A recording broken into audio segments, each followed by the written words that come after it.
Welcome to Manalogics. Today, continuation topic, fifth 5-year plan.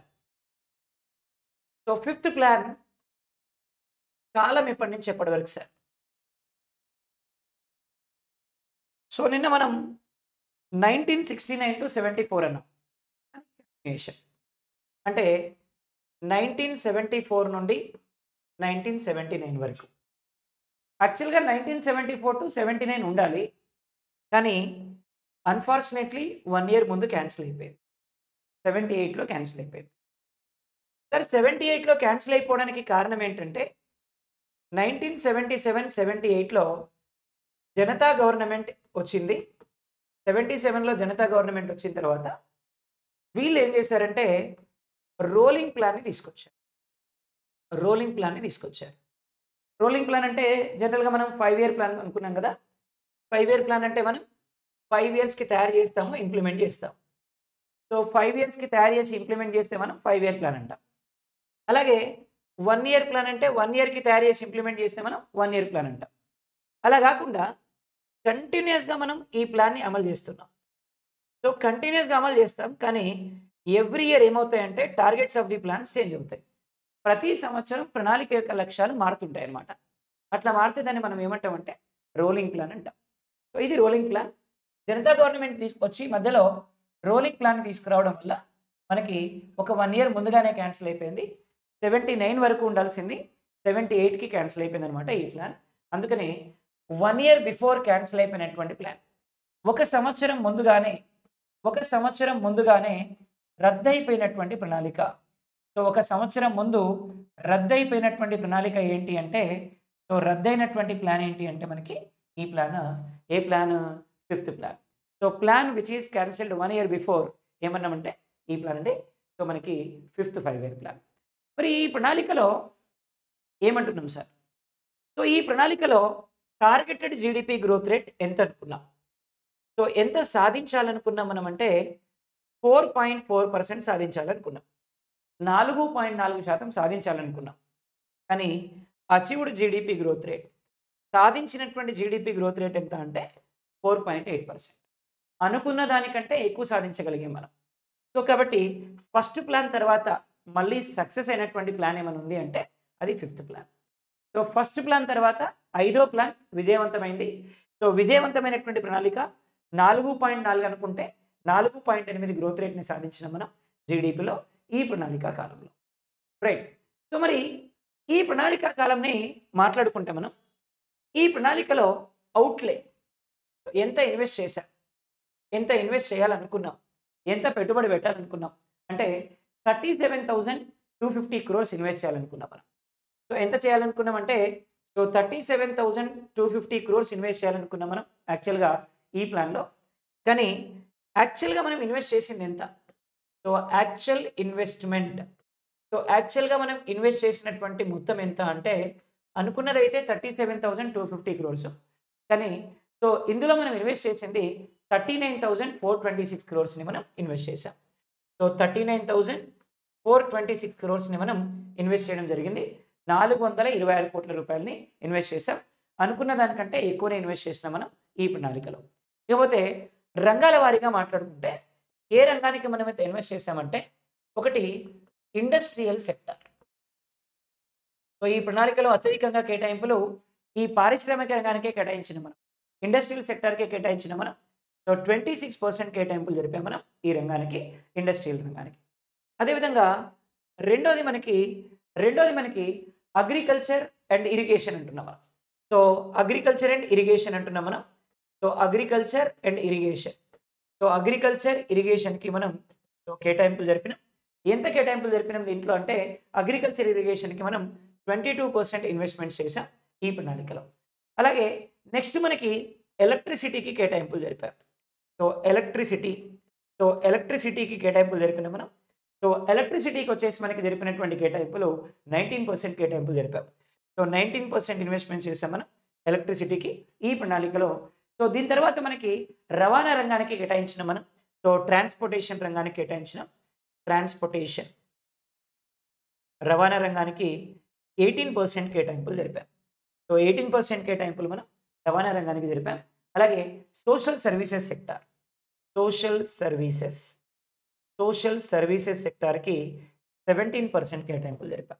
ఇవి ఆర్డర్‌లో మనకి రంగాల వారీగా జరిపినటువంటి కేటాయింపులు. సో, హైయెస్ట్ కేటాయింపులు వచ్చేసి మనకి ఇండస్ట్రియల్ సెక్టార్‌కి, లీస్ట్ పర్సెంటేజ్ వచ్చేసి మనకి సోషల్ సర్వీస్ సెక్టార్‌కి కేటాయించడం జరిగింది. ఈ ప్రణాళికా కాలంలో, 5వ ప్రణాళికా కాలంలో 37,250 క్రోర్స్ ఇన్వెస్ట్ చేయాలనుకుంటే 39,426 క్రోర్స్ ఇన్వెస్ట్ చేశాం. అనుకున్న దానికంటే ఎక్కువ ఇన్వెస్ట్ చేశాం. కానీ సక్సెస్ అవ్వగలిగాం ఈ ప్రణాళికా కాలంలో మనకి. సో, ఈ 5వ ప్రణాళికా కాలంలో 1 ఇయర్ ముందుగానే రద్దయిపోయింది ఈ ప్రణాళిక మనకి. సో, 5వ ప్రణాళిక.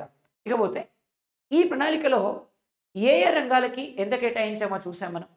ఏమి స్కీమ్స్ స్టార్ట్ అయినాయో ఒకసారి చూద్దాం.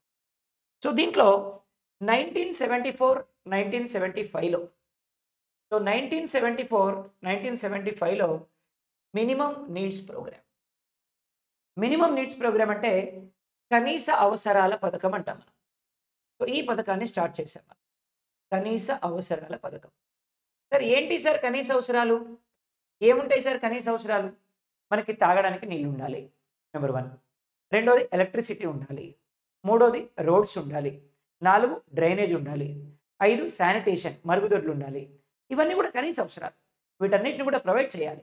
ప్రొవైడ్ చేయాల్సిన బాధ్యత గవర్నమెంట్‌ది. అందుకే 74, 75లో మినిమమ్ నీడ్స్ ప్రోగ్రామ్ కనీస అవసరాల పథకాన్ని అనౌన్స్ చేయడం జరిగింది ఈ ప్రణాళికా కాలంలో. అలాగే ఈ ప్రణాళికలో మరి ఇంకా ఏమనుకున్నాం సార్ అంటే సో 1975 అక్టోబర్ 2న సో 1975 అక్టోబర్ 2న Narasimham committee. So, Narasimham committee అలాగే Sarayu committee 2 committees. So, Narasimham committee and Sarayu committee recommendations తోటి మనకి ఆర్ఆర్‌బీస్ స్టార్ట్ అయినాయండి. Regional rural banks. ప్రాంతీయ గ్రామీణ బ్యాంకుల్ని ప్రారంభించారు. సో, మరి రీజనల్ రూరల్ బ్యాంకుల యొక్క ఉద్దేశ్యం ఏంటి అంటే గ్రామీణ ప్రాంతాల్లో ఉండేటువంటి పీపుల్‌కి లోన్స్ ఇవ్వాలి. ఎలాంటి లోన్స్ ఇవ్వాలి? అగ్రికల్చర్ లోన్స్ ఇవ్వాలి. ఎంఎస్ఎంఈ లోన్స్ ఇవ్వాలి. కాటేజ్ ఇండస్ట్రీస్‌కి లోన్స్ ఇవ్వాలి. వీటన్నిటికి లోన్స్ ఇవ్వడానికి ప్రారంభించినటువంటి సంస్థనే మనకి బ్యాంకే మనకి ఆర్ఆర్‌బీ అంటున్నాం. మరి ఈ ఆర్ఆర్‌బీలో ఎవరెవరి స్పాన్సర్‌షిప్ ఉంటుంది? సెంట్రల్ గవర్నమెంట్ స్పాన్సర్‌షిప్ ఉంటుంది. అలాగే స్టేట్ గవర్నమెంట్ స్పాన్సర్‌షిప్ ఉంటుంది. అలాగే స్పాన్సర్డ్ బ్యాంక్ యొక్క స్పాన్సర్‌షిప్ కూడా ఉంటుంది. మరి సెంట్రల్ గవర్నమెంట్ యొక్క షేర్ ఎంత ఉండాలి? 50% షేర్ సెంట్రల్ గవర్నమెంట్‌ది. అలాగే స్టేట్ గవర్నమెంట్ షేర్ ఎంత ఉండాలి? 15% షేర్ ఉండాలి. సో, రిమైనింగ్ ఎంత? 35%. సో, 35% షేర్ ఎవరిది? Sponsored bank. ఇలా మనకి ఆర్ఆర్‌బీలు అనేవి స్టార్ట్ అయినాయి. 1975 అక్టోబర్ 2న నరసింహం కమిటీ రికమెండేషన్స్ తోటి మనకి ఆర్ఆర్‌బీలని స్టార్ట్ చేయడం జరిగింది. సో, రీజనల్ రూరల్ బ్యాంకుల్ని మనం స్టార్ట్ చేయడం జరిగింది. సో, ఏ కమిటీ రికమెండేషన్స్‌తో స్టార్ట్ చేసినాం సార్ అంటే నరసింహం కమిటీ రికమెండేషన్స్ తోటి మనం ఆర్ఆర్‌బీలని స్టార్ట్ చేయడం జరిగింది. రీజనల్ రూరల్ బ్యాంకుల్ని స్టార్ట్ చేశాం. పోతే ఇంకా నెక్స్ట్ మనకి ఏమనుకుంటున్నాం సార్ అంటే దీన్ని బేస్ చేసుకొని ఇవాళ 2004-5లో 2004, 5వ సంవత్సరంలో 2004, 5వ సంవత్సరంలో సో 2004, 2005వ సంవత్సరంలో ఆర్ఆర్‌బీలలో రికమెండేషన్స్ కోసం 2004, 5వ సంవత్సరంలో ఆర్ఆర్‌బీలలో రిఫార్మ్స్ తీసుకురావడానికి, ఆర్ఆర్‌బీలలో సంస్కరణలు తీసుకురావడానికి వ్యాస్ అనేటువంటి కమిటీని వేశారండి. సో, వ్యాస్ అనేటువంటి కమిటీ వేశారు. సో, ఏ ఇయర్‌లో వేశారు వ్యాస్ కమిటీని? 2004, 2005లో వ్యాస్ కమిటీని వేయడం జరిగింది. సో, ఈ వ్యాస్ కమిటీ అనేది ఏం సూచించింది అంటే ఒక రాష్ట్రం ఒక ఆర్ఆర్‌బీ అని చెప్పడం జరిగింది. So, 1 state 1 RRB. ఒక రాష్ట్రానికి ఒక ఆర్ఆర్‌బీ ఉండాలి అని చెప్పింది. సో, 1 స్టేట్ అండ్ 1 ఆర్ఆర్‌బీ అనేటువంటి స్లోగన్ ఇచ్చినటువంటి కమిటీ ఏంటి అంటే వ్యాస్ కమిటీ.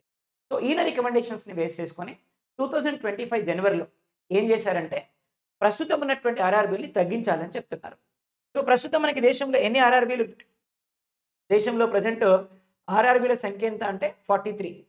సో, ఈ 43 ఆర్ఆర్‌బీస్‌ని ఎంతకు తగ్గించాలి? 28కి తగ్గించాలి.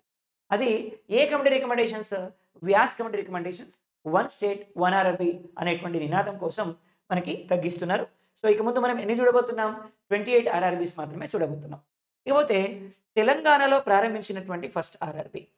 సో, తెలంగాణలో ప్రారంభించినటువంటి ఫస్ట్ ఆర్ఆర్‌బీ ఏంటంటే నాగార్జున గ్రామీణ వికాస్ బ్యాంక్. సో, నాగార్జున గ్రామీణ వికాస్ బ్యాంక్ అనేది సో, తెలంగాణలో ప్రారంభించినటువంటి సో, మొట్టమొదటి ఆర్ఆర్‌బీగా మనం చెప్పుకోవచ్చు. ఇప్పుడు మరి తెలంగాణలో పనిచేస్తున్నటువంటి ఆర్ఆర్‌బీ ఏంటి? అంటే తెలంగాణ గ్రామీణ వికాస్ బ్యాంక్.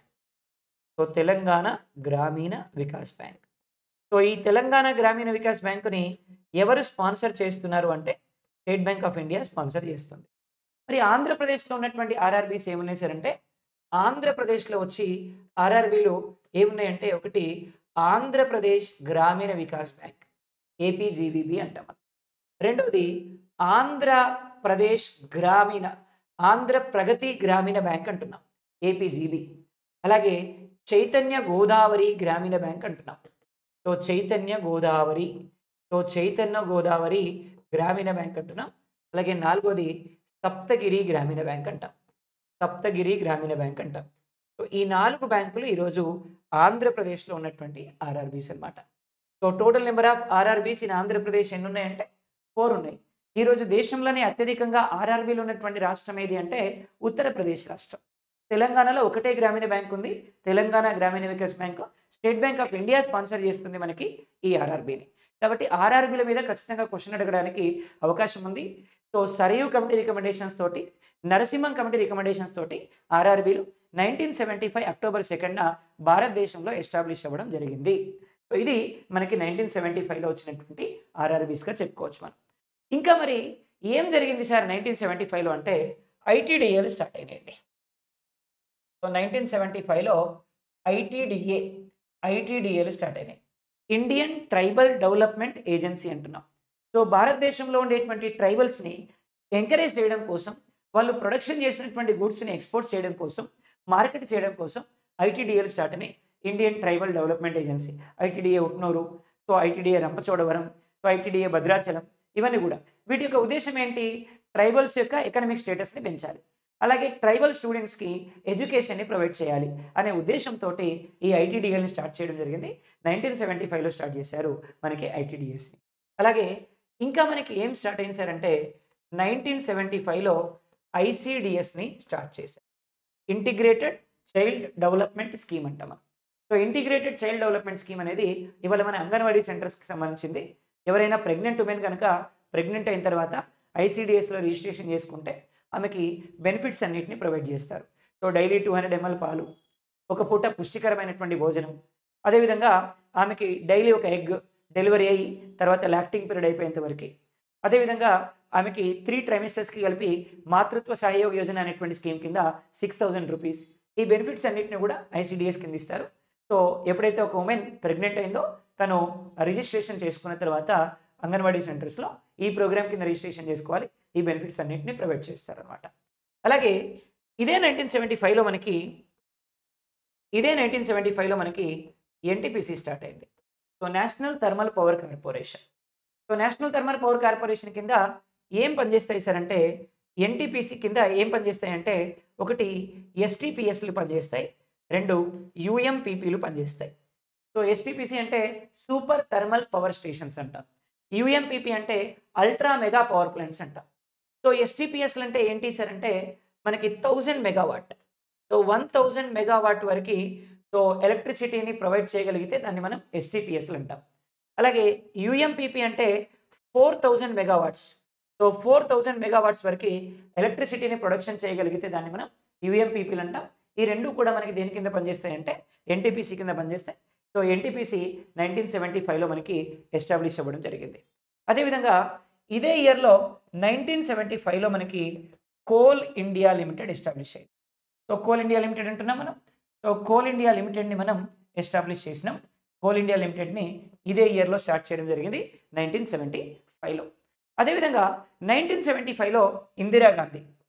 1975లో ఇందిరాగాంధీ ఏం స్లోగన్ అనౌన్స్ చేశారు అంటే 20 పాయింట్స్ ఫార్ములాని అనౌన్స్ చేశారు. పావర్టీ ఇరాడికేషన్‌లో భాగంగా 20 పాయింట్స్ ఫార్ములా అంటున్నాం మనం. 20 సూత్రాల పథకం అంటున్నాం మనం. 20 సూత్రాలు ఏముంటాయి? ఎలక్ట్రిసిటీ ప్రొవైడ్ చేయాలి, ఎడ్యుకేషన్‌ని ప్రొవైడ్ చేయాలి, డ్రైనేజ్ సిస్టమ్‌ని డెవలప్ చేయాలి, శానిటేషన్‌ని ప్రొవైడ్ చేయాలి, టెలిఫోన్ డెన్సిటీని పెంచాలి, ఉమెన్ ఎంపవర్మెంట్‌ని పెంచాలి. ఇవన్నీ కూడా ఒక 20 పాయింట్స్‌ని కాన్సంట్రేట్ చేసి ఆ 20 సూత్రాలని అమలు చేయడం కోసం ఈ ప్రోగ్రామ్‌ని ఇంప్లిమెంట్ చేశారు 1975లో. చాలా సార్లు అడుగుతున్నారు. మనకి గరీబీ హఠావో స్లోగన్ ఏ ప్లాన్‌లో వచ్చింది అంటున్నారు. గరీబీ హఠావో ప్లాన్ అనేది మనకి ఏ ప్లాన్‌లో వచ్చింది అంటే సో గరీబీ హఠావో వచ్చి మనకి 4థ్ ప్లాన్‌లో వచ్చింది. అలాగే 20 పాయింట్స్ ఫార్ములా వచ్చి మనకి సో 20 పాయింట్స్ ఫార్ములా వచ్చి మనకి సో 5థ్ ప్లాన్‌లో వచ్చింది. సో 20 పాయింట్స్ ఫార్ములానేమో 5థ్ ప్లాను, గరీబీ హఠావో ఏమో 4థ్ ప్లాన్. ఈ 2 క్వెషన్స్ ప్రతిసారి రిపీటెడ్‌గా అడుగుతా ఉన్నారు. చాలా ఇంపార్టెంట్ అండి. గుర్తుపెట్టుకునే ప్రయత్నం చేయండి ఈ 2 స్కీమ్స్‌ని. అదేవిధంగా ఇంకా మనం ఏమన్నాం సార్ అంటే 1976లో సో 1976లో సామాజిక అడవుల కార్యక్రమాన్ని స్టార్ట్ చేశాం. సామాజిక అడవుల కార్యక్రమం అంటున్నాం. సామాజిక అడవుల కార్యక్రమం. సామాజిక అడవుల కార్యక్రమం అంటున్నాం. సామాజిక అడవుల కార్యక్రమం అంటే సోషల్ ఫారెస్ట్ పాలసీ అంటాం. అడవుల యొక్క సంరక్షణ కోసం స్టార్ట్ చేసినటువంటిది మనకి సామాజిక అడవుల కార్యక్రమం. సో గతంలో ఇంతకుముందు చెప్పుకున్నాం మనం. ఇండిపెండెన్స్ తర్వాత ఫస్ట్ ఫారెస్ట్ పాలసీ 1952లో వచ్చింది. అలాగే 1976లో సోషల్ ఫారెస్ట్ ప్రొటెక్షన్ అనౌన్స్ చేశాం. 1980లో ఫారెస్ట్ యాక్ట్ వచ్చింది. అలాగే 1988లో సెకండ్ ఫారెస్ట్ పాలసీని మనం అనౌన్స్ చేశాం. సో వీటి ప్రకారం ఇండియాలో 33.33% ఫారెస్ట్ రిజర్వ్స్‌ని మెయింటైన్ చేయాలి. 2023 ప్రకారం ఇండియాలో 20.7% ఫారెస్ట్ ఉంది. అలాగే 1976లో సామాజిక అడవుల కార్యక్రమాన్ని అనౌన్స్ చేయడం జరిగింది. అలాగే ఇదే ఇయర్‌లో 1976లో మనకి ఏపీటీడీసీ స్టార్ట్ అయింది. సో ఏపీటీడీసీ 1976లో ఆంధ్రప్రదేశ్ టూరిజం డెవలప్మెంట్ కార్పొరేషన్. ఆంధ్రప్రదేశ్‌లో టూరిజాన్ని అభివృద్ధి చేయడం కోసం ఆంధ్రప్రదేశ్ టూరిజం డెవలప్మెంట్ కార్పొరేషన్‌ని అనౌన్స్ చేసినాం. ఇది 2014 జూన్ 2 తర్వాత. సో జూన్ 2 తర్వాత దీన్ని టీజీటీడీసీగా అనౌన్స్ చేసినాం. తెలంగాణ స్టేట్ టూరిజం డెవలప్మెంట్ కార్పొరేషన్‌గా అనౌన్స్ చేయడం జరిగింది. అలాగే ఇదే ఇయర్‌లో 1976లో సో ఫస్ట్ ఫ్యామిలీ ప్లానింగ్ సిస్టమ్‌ని అనౌన్స్ చేశాం. మొదటి జనాభా విధానాన్ని ప్రకటించిన మనం. So first family planning policy. So మొదటి జనాభా విధానాన్ని మనకి అనౌన్స్ చేయడం జరిగింది. ఫ్యామిలీ ప్లానింగ్ పాలసీ అనౌన్స్ చేసాం మనం 1976లో. అలాగే ఇందులో భాగంగానే 1976లో నిర్బంధ కుటుంబ నియంత్రణ. సో నిర్బంధ కుటుంబ నియంత్రణ అంటున్నాం. సో నిర్బంధ కుటుంబ నియంత్రణ అంటే కంపల్సరీ ఫ్యామిలీ ప్లానింగ్ ఆపరేషన్స్ అన్నమాట. ఖచ్చితంగా ప్రతి ఒక్కరు ఫ్యామిలీ ప్లానింగ్ ఆపరేషన్ చేయించుకోవాల్సిందే అని ఏం చేశారు? నిర్బంధ కుటుంబ నియంత్రణని తీసుకొచ్చారు. So compulsory family planning operations తీసుకొచ్చారు. 1976లో వచ్చింది మనకి కంపల్సరీ ఫ్యామిలీ ప్లానింగ్ అనేటువంటి ఈ సిస్టమ్‌ని తీసుకురావడం జరిగింది 1976లో. అలాగే 1977 గురించి మాట్లాడుకుంటే సో 1977లో హెచ్‌డిఎఫ్‌సి స్టార్ట్ అయింది. So housing development financial corporation start అయింది. ఇది తర్వాత ప్రైవేట్ రంగంలోకి వచ్చింది. ఈరోజు ఇండియాలోనే లార్జెస్ట్ ప్రైవేట్ బ్యాంక్. సో భారతదేశంలోనే అతిపెద్ద ప్రైవేట్ బ్యాంక్ ఏది అంటే HDFC largest private bank. Second largest private bank ఏది అంటే ICICI second largest private bank. So భారతదేశంలోనే అతిపెద్ద గవర్నమెంట్ బ్యాంక్ ఏది అంటే స్టేట్ బ్యాంక్ ఆఫ్ ఇండియా అనేది మనకి పెద్దది. సెకండ్ పెద్దది అంటే పంజాబ్ నేషనల్ బ్యాంక్. అలాగే సో ఇండియాలో అతిపెద్ద ఫారెన్ బ్యాంక్ ఏది అంటే standard chartered bank. Standard chartered bank అనేది దేశంలో అతిపెద్ద ఫారెన్ బ్యాంక్‌గా చెప్పుకోవచ్చు. హెచ్‌డిఎఫ్‌సి 1977లో స్టార్ట్ అయింది. అలాగే సో ఇదే ఇయర్ 1977లో ఎన్ఐఆర్‌డి స్టార్ట్ అయింది. నేషనల్ ఇన్‌స్టిట్యూట్ ఆఫ్ రూరల్ డెవలప్మెంట్‌ని స్టార్ట్ చేశారు. ఇదేంటి? సో రూరల్ డెవలప్మెంట్‌కి సంబంధించిన కోర్సెస్‌ని ఇంట్రడ్యూస్ చేస్తారు. మీరు 'శ్రీమంతుడు' సినిమా చూసారు. మహేష్ బాబు ఆ హీరోయిన్ ఉంటారు కదా! వాళ్ళిద్దరూ వెళ్తారు కదా కాలేజ్‌కి. ఆ కాలేజ్ అంతా కూడా నిర్డ్ అన్నమాట. National institute of rural development అనేటువంటిది. అలాగే సో 1977లో మనకి ఇంకా ఏం స్టార్ట్ అయింది సార్ 1977లో అంటే టీడీపీ అనేటువంటి ప్రోగ్రామ్. డెజర్ట్ డెవలప్మెంట్ ప్రోగ్రామ్ ఒకటి స్టార్ట్ అయింది. సో డెజర్ట్ డెవలప్మెంట్ అంటే డెజర్ట్‌ని డెవలప్ చేయాలని కాదు, తగ్గించాలని. ఎక్కడుంది మనకి డెజర్ట్? ఒకటి గుజరాత్‌లో ఉంది, 2 రాజస్థాన్‌లో ఉంది, 3 జమ్మూ కాశ్మీర్ పంజాబ్‌లో ఉంది, 4 జమ్మూ కాశ్మీర్‌లో ఉంది. అంటే 3 స్టేట్స్ ఒక యూనియన్ టెరిటరీలో ఉంది. సో దీన్ని తగ్గించడం కోసం ప్రారంభించినటువంటిదే మనకి టీడీపీ డెజర్ట్ డెవలప్మెంట్ ప్రోగ్రామ్ అనేటువంటి ప్రోగ్రామ్‌ని మనం అనౌన్స్ చేయడం జరిగింది. అలాగే ఇదే ఇయర్‌లో 1977లో అంత్యోదయ అనేటువంటి ప్రోగ్రామ్‌ని అనౌన్స్ చేశారు. సో దీన్ని రాజస్థాన్ స్టేట్‌లో అనౌన్స్ చేశారు. ఫస్ట్ అంత్యోదయ ప్రోగ్రామ్ రాజస్థాన్‌లోనే స్టార్ట్ అయింది. సో ఈ ప్రోగ్రామ్ యొక్క ఉద్దేశ్యం ఏంటి అంటే పూరెస్ట్ ఆఫ్ ది పూర్ పీపుల్‌కి, పేదలలో ఎవరైతే నిరుపేదలు ఉంటారో వాళ్ళకి 35 కేజీల బియ్యం ఇవ్వడానికి లేదా గోధుమలు ఇవ్వడానికి ప్రారంభించినటువంటి కార్యక్రమం మనకి అంత్యోదయ అనేటువంటి కార్యక్రమం 1977లో వచ్చింది. ఇకపోతే ఇక్కడి వరకి ఫోర్త్ ప్లాన్ వరకి మనకి ఏముండేది అంటే లార్జ్ స్కేల్ ఇండస్ట్రియల్ మోడల్ ఉండేది. అంటే మనం ప్రతిపాదించిన ప్రతిదీ కూడా భారీ పరిశ్రమలే. కేవలం మనం దేని మీద కాన్సంట్రేట్ చేశాము అంటే భారీ పరిశ్రమల మీదనే కాన్సంట్రేట్ చేసినాం ప్రతిసారి. ప్రతిసారి భారీ పరిశ్రమల మీదనే కాన్సంట్రేట్ చేసినాం మనం. కానీ ఈసారి దేని మీద కాన్సంట్రేట్ చేసినామంటే వేతన వస్తు నమూనా. వేతన వస్తు నమూనా. సరే, వేతన వస్తు నమూనాని ఇంగ్లీష్‌లో ఏమంటారు అంటే వేజ్ గూడ్ మోడల్ అంటారు. వేజ్ గూడ్ మోడల్ మీద కాన్సంట్రేట్ చేసినాం. వేజ్ గూడ్ మోడల్ అంటే ఏంటి? అంటే ఇక్కడ మనకి సాలరీ ఎంతొస్తుంది, ఇన్‌కమ్ ఎంతొస్తుంది, ప్రొడక్టివిటీ ఎంత జరుగుతుంది. సో, దీని మీద కాన్సంట్రేట్ చేసినామనమాట. ఉత్పత్తికి అంటే ఆదాయానికి తగ్గట్టుగా ఉత్పాదకత ఉండాలి. సో, ఉత్పాదకత తగ్గట్టుగా వస్తువుల కొనుగోలు జరగాలి అనేది వేతన వస్తు నమూనా. సో, దీని మీద కాన్సంట్రేట్ చేసినాం. ఏ ప్రణాళిక నుంచి గూడ్ వేజ్ మోడల్‌ని ఇంప్లిమెంట్ చేశారు అంటారు మనకి ఎగ్జామినేషన్‌లో. ఎక్కడి నుంచి అంటే ఫిఫ్త్ ప్లాన్. 1 ఇయర్ ముందు క్యాన్సిల్ అయిపోయినటువంటి ప్లాన్ మనకి ఈ ప్లాన్‌గా చెప్పుకోవచ్చు. మరి ఈ ప్లాన్‌కి మోడల్ ఎవరు తయారు చేశారు? సో, ఫస్ట్ ప్లాన్ మోడల్ ఎవరిది? హరెడ్ డోమర్. రెండో ప్లాన్ మోడల్ ఎవరిది? PC Mahalanobis. Third plan model ఎవరిది? అశోక్ మెహతా. నాలుగో ప్లాన్ మోడల్ ఎవరిది? డిఆర్ గాడే. ఐదో ప్లాన్ మోడల్ ఎవరిది? సి సుబ్రహ్మణ్యం. సుబ్రహ్మణ్యం గారు ఈ ప్లాన్‌కి మోడల్‌ని తయారు చేయడం జరిగింది. సో, ఈ సుబ్రహ్మణ్యం గారు తయారు చేసినటువంటి మోడల్‌ని ఇంప్లిమెంట్ చేసినాం. అనుకున్న దానికంటే ఎక్కువ గ్రోత్ రేట్ సాధించినాం. మోస్ట్ సక్సెస్‌ఫుల్ ప్లాన్ కాకపోయినా సక్సెస్‌ఫుల్ ప్లాన్ అయితే మనం చెప్పుకోవచ్చు. ఒకటి తర్వాత మళ్ళీ మనం సక్సెస్ అయినటువంటి ప్లాన్ ఏమైనా ఉంది అంటే అది ఫోర్త్ ప్లాన్‌గా చెప్పుకోవచ్చు. హైయెస్ట్ ఇన్వెస్ట్‌మెంట్స్ దేనికి చేసినాం దీంట్లో అంటే సో, ఇక్కడ హైయెస్ట్ ఇన్వెస్ట్‌మెంట్స్ ఇండస్ట్రీస్‌కి చేసినాం. సో, ఇండస్ట్రియల్ ప్లాన్‌గా మనం చెప్పుకోవచ్చు ఈ ప్లాన్‌ని. Right. So, thank you very much.